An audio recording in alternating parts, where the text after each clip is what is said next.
Greetings. Sometimes one short video can be relevant to another project, and I've been thinking about doing a video on attempts to render the Lord's Prayer into Lashon Kodash. And one focus of that discussion would be the use of the hitba'el verb stem in the opening line of the standard Hebrew translations of that prayer. Now, of course, anticipating that, if I did that, proponents of Lashon Kodash will likely object that they don't care what appears in a quote-unquote modern Hebrew translation. I thought that the point might be buttressed or supported by making recourse to ancient translations of the relevant text into other Semitic languages, mainly, G'ez and Syriac. But such a section might be too big for a video on that topic, on, the Lord's Prayer and Lashon Kodash. And thus it might be better off as its own video, which I can then reference back to if I do make a video on the Lord's Prayer and Lashon Kodash. Or another related thought I had was that, that section would probably only focus on the verb for sanctify. And, some might want to know more about the overall structure of the verse, the verse as a whole, all the elements within the verse, and not just one verb therein. So in this video, I'm going to take a brief look at the G'ez and Syriac translations of Matthew 6:9, which is what you see on your screen. Now, those who are unfamiliar with one or both of these scripts might also find it helpful if I transcribe the consonantal strings into the corresponding Latin characters. And as I've done in previous videos, I want to clarify here that these transcriptions only convey the consonants, not how they're vocalized. And I also ask you to note that the G'ez script goes from left to right, while the Syriac script goes from right to left. And so the Latin transcriptions follow that pattern. They follow the pattern of each language, and thus the Latin transcriptions are moving in opposite directions.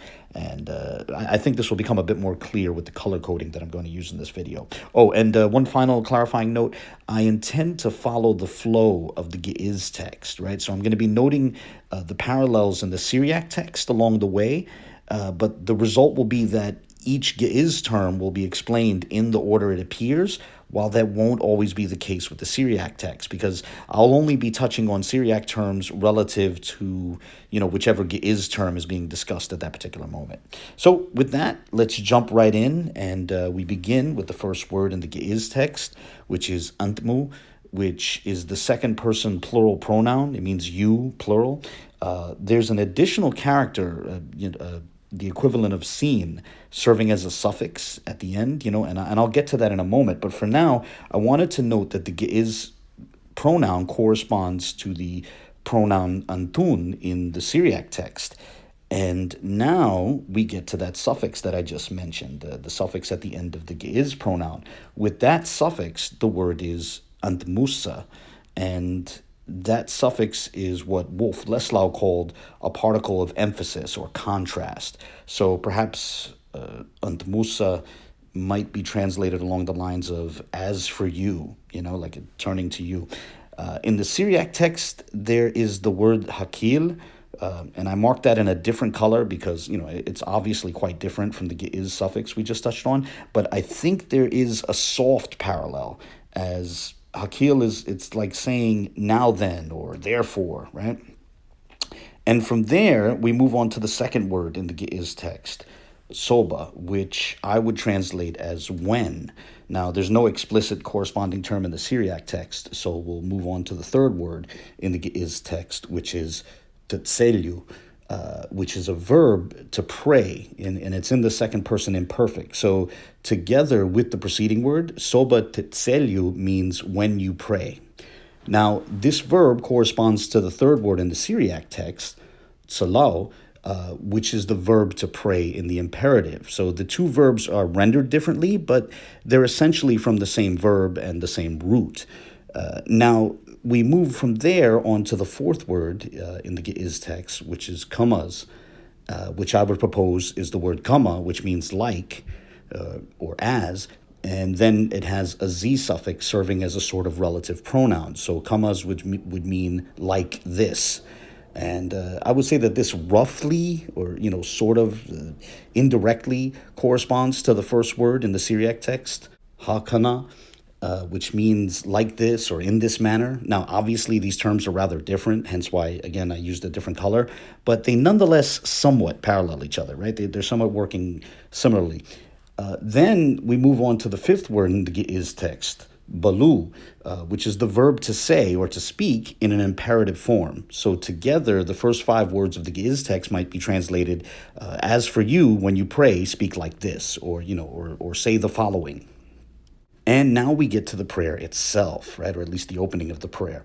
And the first word of the prayer in the Ge'ez text is abuna, which means our Father, and it corresponds to the word abun in the Syriac text.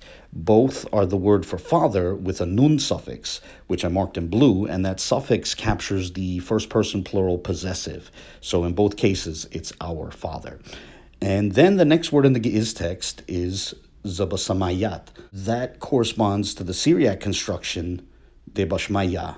Although one has a z prefix. The Ge'ez text has a zant as a z, the equivalent of zayin as a prefix, and the Syriac text has a d prefix, or a dalet as the prefix. And these respective prefixes, which are both here colored in green, they're both functioning the same way, like a sort of relative pronoun, right? So it's like saying which or this. And then that's followed by the be preposition, meaning in, which I've colored in blue. And then the rest of each construction is the respective word for heaven, which I've colored in red. So in both cases, the construction means which is in heaven. And now we turn to the penultimate word, which in the Ge'ez text is yitqadas. And that corresponds to the penultimate word in the Syriac text, nitkadash. And this is essentially the same verb rendered the same way in the same verb stem, right? The main difference is that the root ends with the equivalent of a sin in Ge'ez, while it ends with a sheen in Syriac, right? That's hence why it's yetkadas, and then the other one it's yetkadash, right?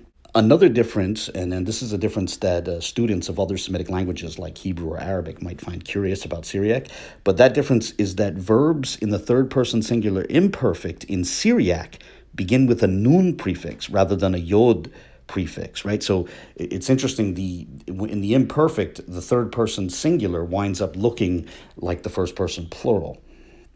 Meanwhile, Ge'ez follows the other Semitic languages in having a yaman, the equivalent of yod or ya, as the prefix for the third person singular imperfect.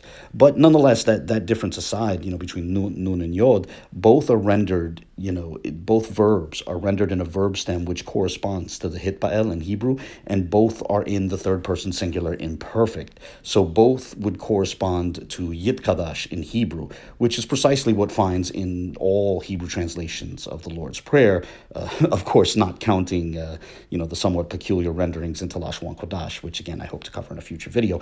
But whatever the case, whether it's the Ge'ez Yet Kadas or the Syriac Net Kadash, both of these verbs mean may it be sanctified, or to use the older forms of English, hallowed be, right?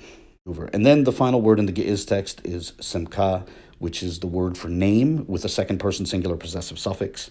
It corresponds exactly to the last word in the Syriac text, which is shemak, which is likewise the word for name with that same second person singular possessive suffix. In both cases, this construction means your name. So in closing, if we were to translate these two texts, the Ge'ez text might be rendered, as for you, when you pray, speak like this, our Father which is in heaven, may your name be sanctified. And the Syriac text might be translated, in this manner, therefore you pray, our Father which is in heaven, may your name be sanctified. And of course, like I just alluded to a second ago, if you prefer the slightly older English, either text can be rendered at the end, our Father which art in heaven, hallowed be thy name. Right? And on that note, I'll end this brief video here. I hope you found this comparison interesting. I welcome any comments, questions, or criticisms. As I often point out, I don't censor anyone here, so feel free to share your thoughts, whether positive or negative. And as always, God bless.